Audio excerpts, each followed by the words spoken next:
صلی علیک یا رسول اللہ وسلم علیک یا حبیب اللہ صلی علیک یا رسول اللہ وسلم علیک یا حبیب اللہ۔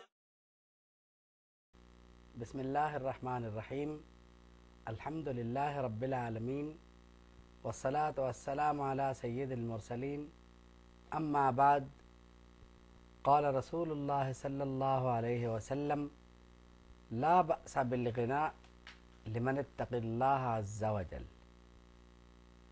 صدق رسول اللہ صلی اللہ علیہ وسلم۔ اس حدیث کو امام احمد نے اپنی مسند میں روایت کیا۔ یہ حدیث اپنے موضوع کے لحاظ سے انتہائی اہم ہے اور اس حدیث پاک سے بہت سارے شبہات رفع ہو جاتے ہیں۔ فرمایا کہ لا بأس بالغناء لمن اتقى اللہ عز وجل، جو اللہ سے ڈرتا ہو، جو اللہ کا تقوی اختیار کرے، اس کے مالدار ہونے میں کوئی حرج نہیں۔ یہ حدیث بہت سارے شبہات کو رفع کرتی ہے۔ عام طور پر یہ ہوتا ہے کہ سمجھا یہ جاتا ہے کہ جس کے پاس مال نہیں ہے صاحب وہ تو بڑا متقی آدمی ہے، اس کی کیا بات ہے، اور جس کے پاس مال ہو اس پر تنقید کی جاتی ہے کہ یہ تو بڑا مالدار آدمی ہے اور اس کے پاس تو بہت سرمایہ ہے اور پتہ نہیں کیا کیا۔ بات یہ ہے کہ حدیث شریف میں معیار جو ہے وہ تقوی رکھا گیا ہے کہ اگر آپ کے پاس تقوی ہے تو آپ کے مالدار ہونے میں کوئی مذائقہ نہیں ہے۔ مال کی اگرچہ آفات تو بہت ہیں، اس مال کے رکھنے میں حرج بھی بہت ہے، لیکن اس مال کی منفعت بھی ہے، اس کا نفع بھی ہے۔ یعنی مال رکھنے کے صرف نقصانات نہیں ہیں، اس کا نفع بھی ہے۔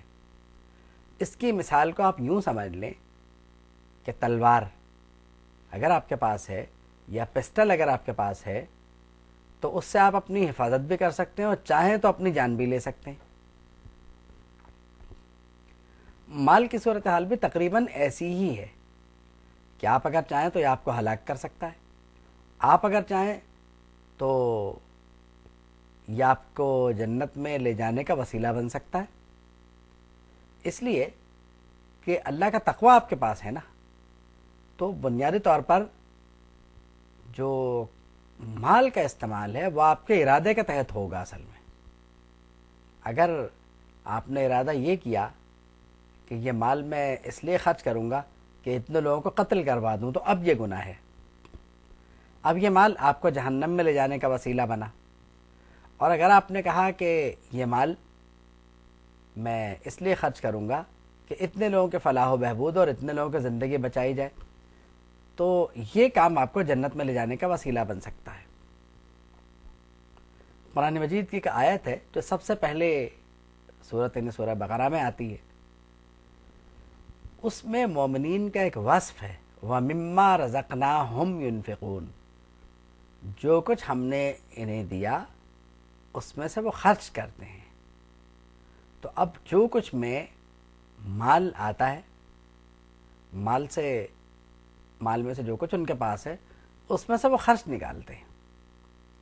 آپ دیکھیے اسلام کی سربلندی کے لیے مال کی شدید ضرورت ہے، اور بالکل ابتدائی دور میں حضرت خدیجۃ الکبریٰ رضی اللہ تعالیٰ عنہ کا مال جو ہے وہ اسلام کے سربلندی کے لیے، اسلام کی خدمت کے لیے صرف کیا گیا۔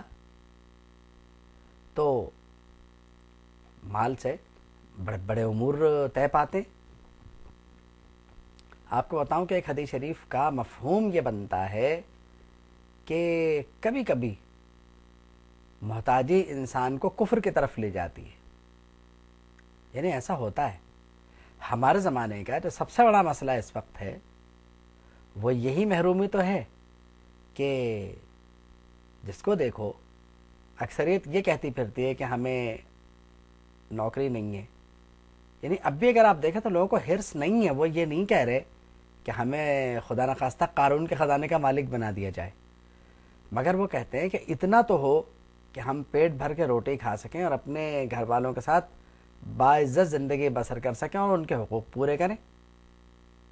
اتنا ہی مطالبہ تو ہے ان کا، اس سے زیادہ کیا مطالبہ ہے ان کا؟ اس کو حرص بھی نہیں کہیں گے، یہ بڑا جائز مطالبہ ہے ان کا، کیونکہ ان کے پاس کچھ بھی نہیں ہے. تو جس کے پاس کچھ بھی نہیں ہے اس کا اتنا مطالبہ تو ہے. یعنی یہ دیکھیں کہ عام طور پر یہ ہوتا ہے کہ جس کے پاس کھانے کو نہیں ہوتا وہ تو روڈ پہ نکل جاتا ہے کہ مجھے کھانا دو، اور اس کا مطالبہ اس سے زیادہ کچھ نہیں ہوتا کہ مجھے کھانا کھلا دیں. اور وہ صاحب حیثیت سے ہی یہ درخواست کرتا ہے کہ مجھے کھانا کھلا دیں.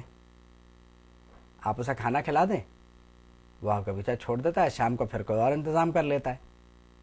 اب یہ تو ایک علیحدہ بات ہے کہ وہ پیشہ ور فقیر ہے یا واقعی مستحق ہے، یہ پہچاننا تو مشکل ہوتا ہے. مگر آخر دنیا میں یہ سب کچھ کیوں ہے؟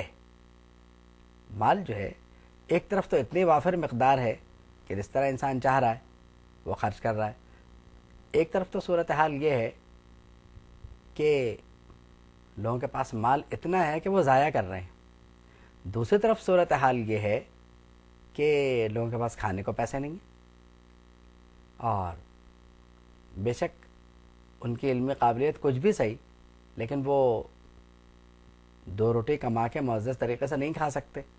وجہ اس کی کچھ بھی ہو، یعنی وجہ اس کی یہ بھی ہو سکتی ہے کہ وسائل کی کمی ہے، یا جتنے لوگ پڑھ لکھ کے نکل رہے ہیں انہیں جاب نہیں مل سکتی، باقی کے معاملات اور ہیں.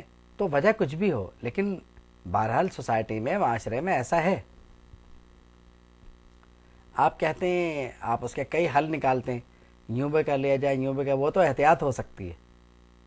لیکن جو لوگ موجود ہیں زمین پر انہیں کچھ تو چاہیے. آپ اگر یہ کہیں کہ یہ انسان کے بنیادی حقوق ہے تو یہ فراہم کون کرے گا؟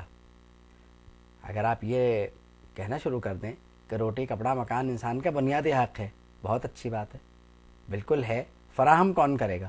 کیونکہ واقعی اگر پیٹ بھر کے روٹی ہو اور رہنے کو مکان ہو، پہننے کو کپڑے ہوں، تو شاید بہت سارے مسائل نہیں ہوں گے.